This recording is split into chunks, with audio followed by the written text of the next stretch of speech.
दिसंबर की ठठरती सर्दी की खूबसूरत शाम में गर्मा गर्म चाय की प्याली से निकलते धुएं से बनता तुम्हारा अक्स, जिसे पे हम तकते तकते तुम्हारी यादें और हजारदा बातें जब मेरे अंदर गूंजती हैं, मेरे वजूद को झंझोड़ती हैं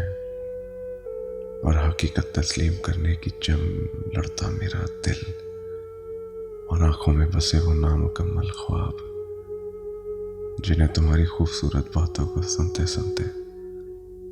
मोहब्बत की मिकदार में इजाफा करते मैंने सजाया था। रूह तक को छलनी करते हैं आज भी वो ख्वाब, टूटने को तैयार नहीं है। आज भी उम्मीद लगाए बैठे हैं कि तुम लौट आओगे, क्योंकि तुम्हारी दिल फरीब बातें हकीकत की तलखी पर बारी है और मेरे अंदर मौजूद तमाम बेपनाह उल्फत को जिंदा रखे हुए हैं। जबकि मैं जानता हूं अगर ये जिंदा रही तो मैं ज्यादा अरसे जी नहीं पाऊंगा।